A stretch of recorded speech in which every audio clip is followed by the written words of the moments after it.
Hello everyone.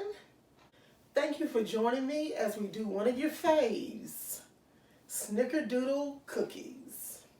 We're going to get started. Before we even get our cookies to baking or to mixing,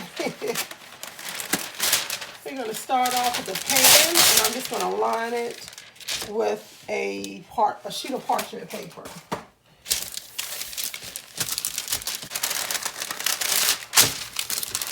We're also going to preheat our oven to 350 degrees. You can get that going while we're mixing everything up. Make it so much easier when we start dropping those cookies on the sheet. I'm going to go ahead and start on this first before we get our dough ready. It makes the process a little simpler. So we have 3 tablespoons of white sugar. And I'm doing something a little different here. I added 1/8 of a teaspoon of nutmeg. You may omit for those who are snickerdoodle crazy and you like the classic. You can omit this. Well, let's try something a little new. Just one batch. And we have here a tablespoon of cinnamon. So that's a lot of cinnamon. We're just going to mix that. And then we'll put it aside because that would be the last in our cookie making process before we put it in the oven. Make sure whenever you're baking, if you are pulling straight from your canister or if you are pulling straight from the flour bag, you want to make sure that you lighten it up. One of the tricks that I use is my whisk here. As you can see, I'm in the right season now to use this. But you want to take your whisk, a spoon or a fork, and just if you're dipping out the flour bag, just mix it up really good inside that bag before you put that measuring cup in. The same thing you're going to use if you're using it. You're going to do the same thing with a canister. You're going to mix up that flour really well before you actually use that measuring cup. Unless you're a professional and you're using a scale. You're on a whole nother level. Alrighty, so we're going to start off with 1.5 cups of all-purpose flour. We have 1 teaspoon of it's cream of tartar. Cream of tartar helps to, make it nice, that little crispiness that you get to the cookie, and gives it a nice little flavor. Also assists in the leavening. We're going to add 1/2 teaspoon of baking soda.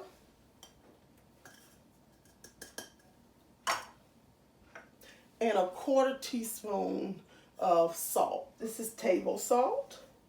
If you have kosher salt, you're going to increase it. And now I'm just going to whisk it and mix it well. I know my little tiny bowl here is not, it's not making it easy. I love Christmas cookies. I love cookies in general. But around this time of the year, it's so wonderful to be baking.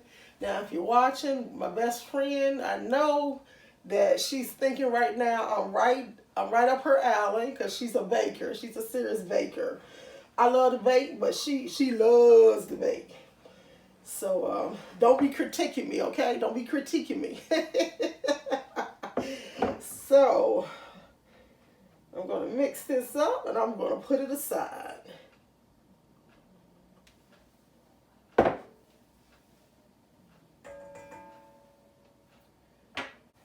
And then in this bowl here, I have 1/2 cup of white sugar and 1/4 cup of brown sugar.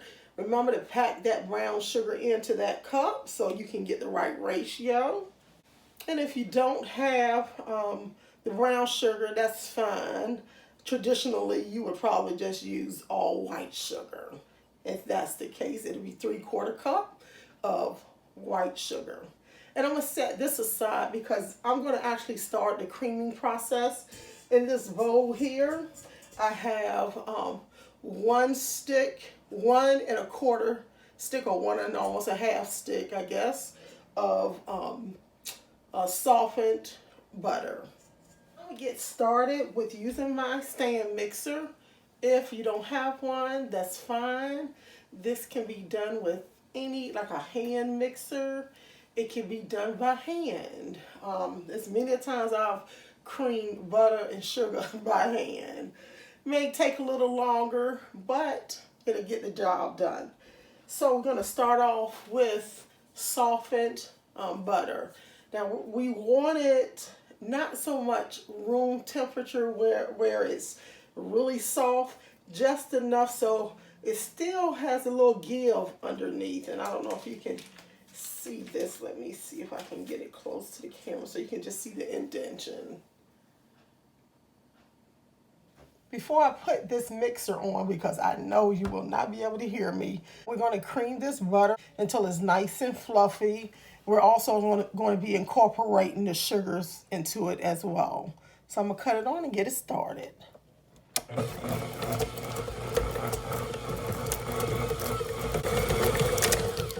And you also want to have a spatula on hand if you got a stand mixer. If you do, you already know the program. Got to make sure that you're scraping the sides as you start to blend the sugars and the butter.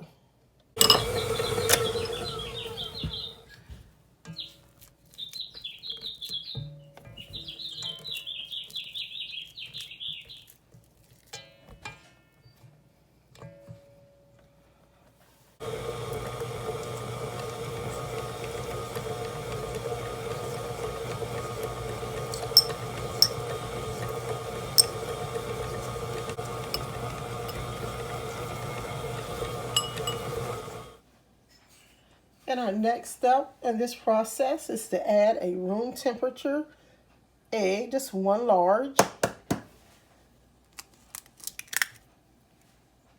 I know my hand is always in the way.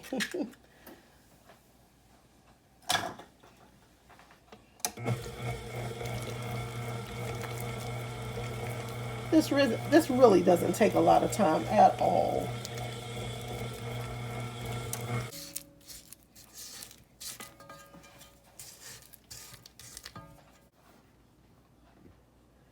Now you can add this step to your dry ingredients, which I probably should have, or to your butter and sugar mixture. This is a teaspoon of cinnamon. And at this point, we're just going to start adding our flour mixture, the dry ingredients.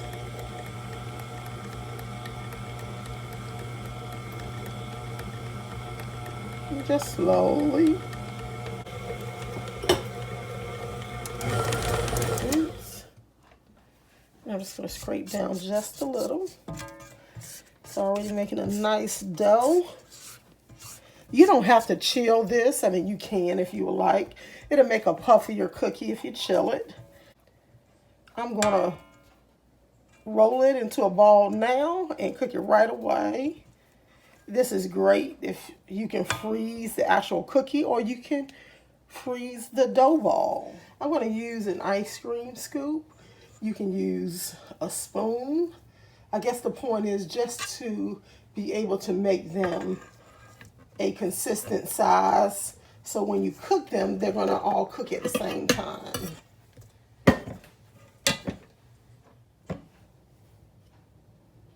Now, we all have our preferences on whether we want a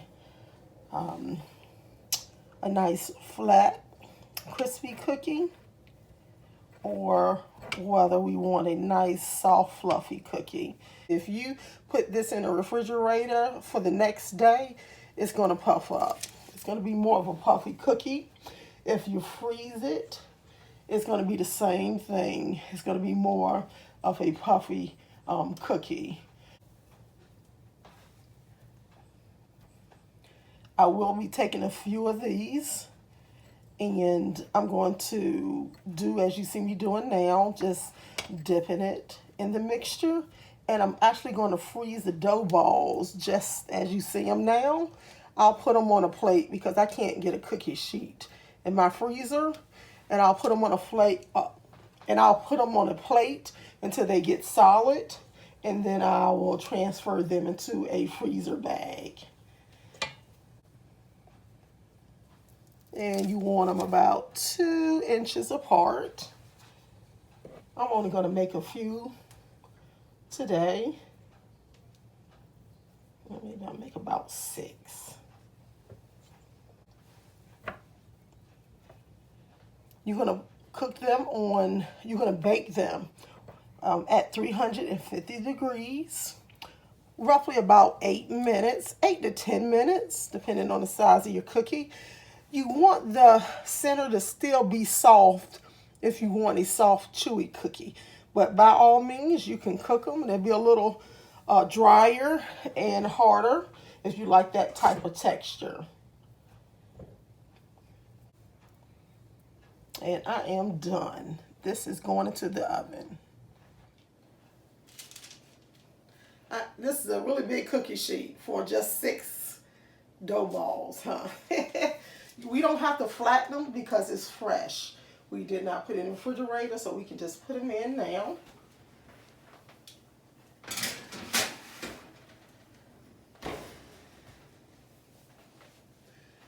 And so that's 8 minutes in the oven. And I'll be back in 8 minutes.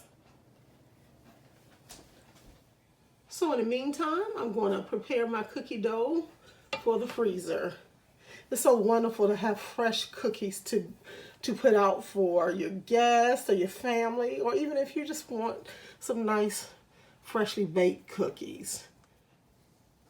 They're not the most perfectly round, but neither am I. You can I was trying to do it with one hand, but you can just do it with 2 to make them nice and round. But as you saw, they came out round no matter how lumpy the balls were. All that butter. I'm not going to throw away that little bit of batter. That's a little, that'll be a little tester when I take them out the freezer. Into the freezer they go. Now that's 8 minutes in, and I'm going to take them out now. We're going to let them cool down for about a minute on here. If you have a wire rack, after about a minute, you can place it on the wire rack to actually finish the cooking process. From this recipe, you can get 12 3-inch cookies.